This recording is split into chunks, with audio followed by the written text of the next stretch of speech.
La crisis en Venezuela ha servido para demostrar, o incluso algunos podrían decir ratificar, que hay una parte no despreciable de nuestra izquierda que tiene un feble compromiso con los principios básicos de la democracia y la defensa de los derechos humanos. Se puede argumentar que esto es efecto de una reacción, de un mecanismo de defensa, pero esa explicación no califica. Lo de Venezuela a esta altura es un drama. Evidentemente la solución no es un golpe, por definición un golpe es la antítesis de la democracia, pero tampoco la solución puede ser la permanencia de un gobierno que todo indica que perdió el respaldo mayoritario que alguna vez tuvo. La solución debiera ser la construcción de una salida política, pero si Nicolás Maduro persiste en su deseo de aferrarse al poder, él se convierte también en un obstáculo para esa salida.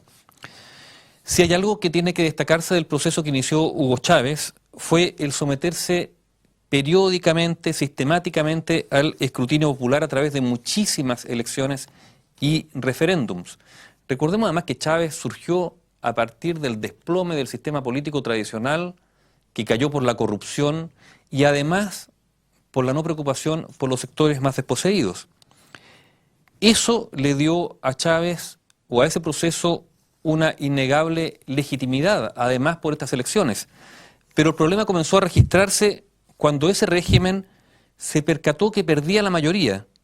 Y en ese momento, para el chavismo, o para parte del chavismo, las elecciones dejaron de ser válidas. Es reconocido, es evidente, el proceso chavista fue víctima de muchas zancadillas, de ataques y más que eso. Está el ejemplo del golpe de Estado de abril del año 2002, donde estuvo en el poder por poco más de 45 horas el dirigente empresarial Pedro Carmona, que recordemos que fue reconocido, entre otros, por el gobierno chileno en ese momento de Ricardo Lagos, con Soledad Alvear como canciller. Hubo ataques, por lo tanto, antidemocráticos contra el proceso chavista, pero eso no justifica en caer también en una deriva antidemocrática. Lo que se ha visto últimamente resulta francamente decepcionante, porque muestra como en muchas ocasiones, algunos sectores de izquierda valoran los mecanismos democráticos y sus libertades, como la libertad de expresión, solo mientras les convienen, mientras puedan usarse en beneficio propio. El gobierno de Maduro, por ejemplo, ha postergado elecciones de gobernadores, porque sabe que allí va a perder. El gobierno de Maduro, que fue derrotado en las últimas elecciones parlamentarias, ¿qué es lo que ha hecho? Ha querido ignorar ese resultado desconociendo a la propia asamblea parlamentaria, casi eliminándola, recortándole sus poderes y en los hechos dejándola fuera del juego del poder. Y esto es un clásico que no tiene signo ideológico. El poder, aferrarse a él, conduce casi siempre al abuso. Un abuso justamente para eternizarse en el poder. La solución política que podría constituir una salida a la crisis venezolana pasa evidentemente por elecciones, pero en las que el chavismo acepte dejar el poder si es que pierde esas elecciones. Y eso es lo que al parecer no está en el horizonte de ciertos sectores de izquierda que cuando acceden al poder se niegan a dejarlo, incluso si ya la ciudadanía no los respalda. Y para cumplir con ese afán, convertirse en una dictadura está a solo un paso. Se dirá que la Asamblea Constituyente elegida el domingo pasado, con muchos cuestionamientos, efectivamente fue elegida. Pero también hay que decir que fue un proceso donde no participó la oposición, entre otras cosas por falta de garantías. Además, esa asamblea tiene una trampa, que es que un alto porcentaje de sus miembros han sido elegidos en representación de ciertos sectores, por ejemplo, campesinos, estudiantes, pensionados, discapacitados.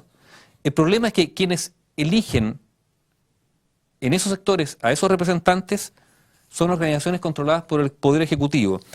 Es como si en Chile, en una época ya más lejana, se hubiesen elegido representantes de las mujeres por parte de SEMA Chile. Por lo tanto, tampoco es antojadizo hacer un símil de ciertos constituyentes con los senadores designados de nuestra transición. Volviendo a esta deriva autoritaria en cierta izquierda, es también muy cuestionable que, por ejemplo, la movilización callejera solo sea válida cuando es de ellos. Cuando es de otros, lo que está ocurriendo en Venezuela, se la califica de sedición. Así, la calle, que ha sido tan mentada y ensalzada en la izquierda, solo es aceptada si marcha contra un gobierno mientras éste no sea de izquierda. En ese sentido, a mí me parece grave la actitud de muchos dirigentes estudiantiles chilenos de la CONFECH, que han reivindicado la creciente y reciente historia de movilizaciones callejeras en Chile, incluida la defensa o justificación de los encapuchados, pero que respaldan a Maduro descalificando las movilizaciones protagonizadas también por estudiantes en Venezuela. Aquí se puede marchar, allá no, porque el gobierno es de los nuestros, parece ser la consigna. Esto lamentablemente también abarca el tema de los derechos humanos, donde aquí muchos ciudadanos de izquierda fueron víctimas de su violación, sin embargo aparece que no tienen empacho en aceptar violación de derechos humanos por un régimen de su signo. Tampoco nada dice cierta izquierda sobre la aberración de que hoy en Venezuela disidentes u opositores civiles hayan sido procesados y condenados por tribunales militares, incluso bajo cargos tan graves como traición a la patria.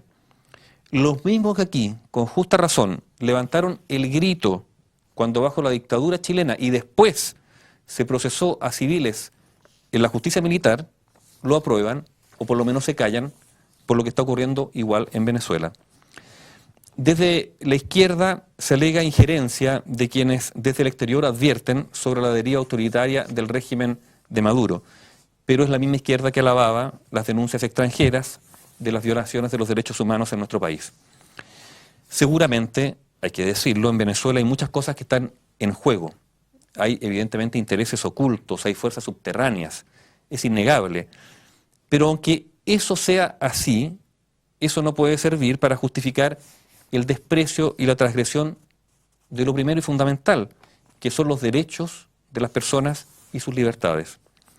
A la izquierda le han sobrado y le van a seguir sobrando enemigos y ataques incluso fuera del fair play democrático, pero eso no debiera empujar a la izquierda a responder de igual forma. Y me adelanto a ciertos comentarios.